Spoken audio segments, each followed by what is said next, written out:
Probably gonna get some hate for this one, but I'm here for it because I'm here to tell the truth. Should non-obese people or non-overweight people use GLP-1 medications? I'm Anna, registered dietitian, GLP-1 user, and this is a topic that comes up a lot in my community.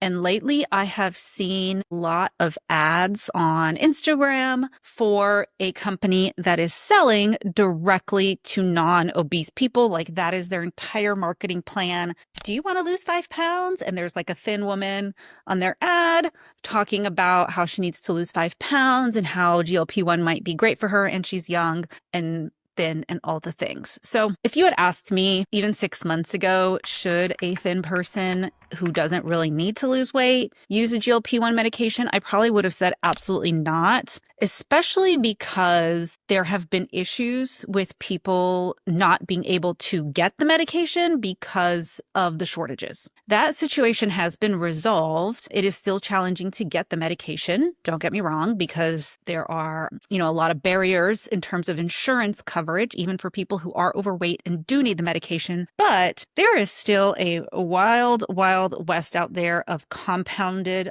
options, even though that is technically banned by the FDA. There is so much money involved in being able for people to sell this product that I don't personally think it's going away. There are too many workarounds and other things that are happening in the compound market. So if you want a GLP-1, you can get a GLP-1 whether you really need it or not. So let's back up a little bit.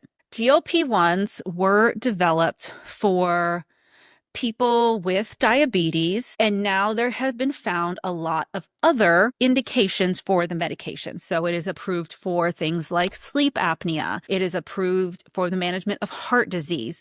There's going to be more and more use cases for it as we learn about the different benefits of this medication. And I think that's cool because those are very severe and debilitating medical conditions that people need effective treatments for. And, it can be used in type 2 diabetes, even if you're not overweight, because not everybody who has diabetes is overweight. So those are definitely legitimate use cases for the medications.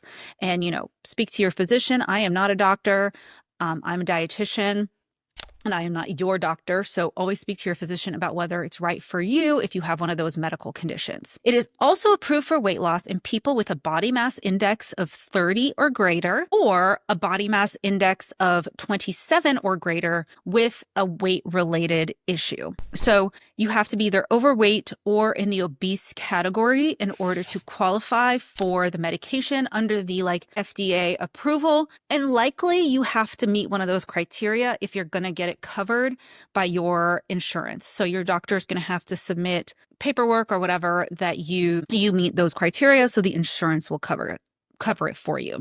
That being said, you can get it anywhere. There is a company that is completely dedicated to giving GLP-1s to people who are not overweight. That's their marketing ploy. That is their shtick. I think that this whoever wants it, come and get it, is dangerous. There are a lot of people out there who have pretty severe eating disorders, who have severe body dysmorphia, they're not seeing what they actually look like very clearly.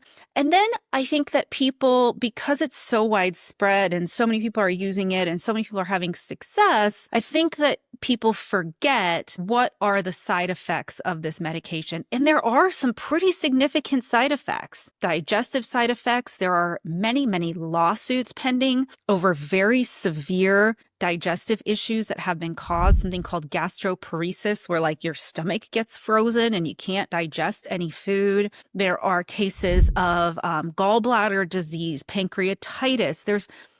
There are side effects, rare forms of cancer. There are a lot of side effects that need to be considered. And so for the person who is not overweight and just wants to lose those 5 or 10 vanity pounds, I really think that that person should probably reconsider not getting on this medication and maybe working on their self-esteem or their body composition, because sometimes we think I need to lose weight but we actually just have body fat in kind of the areas that we don't want. And so that's not a pounds issue. It's more of like where your fat is. Some of that can be changed to some extent, some of it not, but that's not really I need to lose weight sort of issue.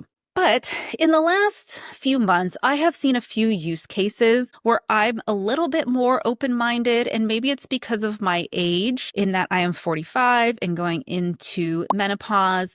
But a lot of women really gain weight during menopause. Even if before menopause, they were not overweight, all of a sudden there's like a hormonal shift and they can't get the hang of it. And it just, their weight, they gain 20, 30 pounds overnight. So I'm kind of a little bit more open-minded after speaking to a few different people who used it in that situation. And so maybe they went from like 135 to 155. And while that didn't put them in the very major obesity category, my question is, what were they really supposed to do in that situation? Just allow the weight to keep coming on and then take it once they got to the higher weight and then lose it that after the weight was on? That doesn't really make a whole lot of sense to me, to let somebody gain weight and then only give them the medication once they're already overweight. So there is not a protocol, I will admit, like any kind of medical protocol for weight maintenance, using the GLP-1 for weight maintenance during menopause. But, I think that's something to look into, because that is a time where a lot of people really struggle and they're doing all the same things, and all of a sudden this weight just pops on. So while I think that definitely if there are shortages or anything like that, that people who need the medication should get priority, and I don't think that insurance is ever going to cover it for people who are not overweight, but with the amount of places that you can buy it, especially if you have the funds to do so, I think that there might be a few cases where it could be appropriate. I do want to recommend that you always speak to your healthcare provider who knows you best. Really be cautious of where you are buying these medications from. If you want to listen to a podcast about learning more about the safety of compounded medications, you can listen to this episode right here with physician's assistant Tana Donaldson.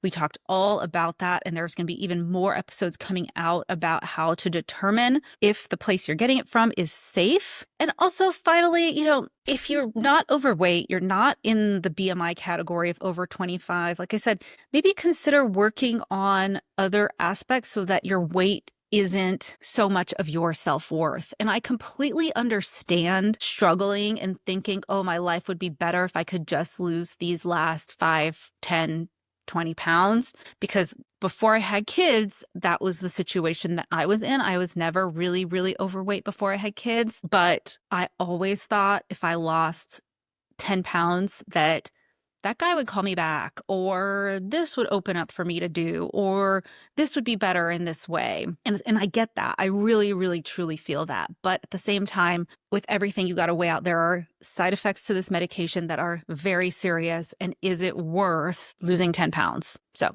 if you want more high quality information about GLP-1 medications from a dietitian's point of view, you're going to want to visit my website, and that's at glp-1hub.com. I also have a store on there with meal plans and guides and also recipe books. So you're going to want to check out the GLP-1 Hub store. And I also host a weekly podcast called the GLP-1 Hub Podcast, Support and Community and Weight Loss, where I host other colleagues of mine, dietitians, physicians, and GLP-1 users to tell their story. And we actually have a couple coming up that are going to talk about how they used it to not lose much weight, but to mitigate some of those side effects. So you're going to want to stay tuned for that. And then remember, like and subscribe if you want to stay informed about what's going on the channel. Have a great day. See you in the next video.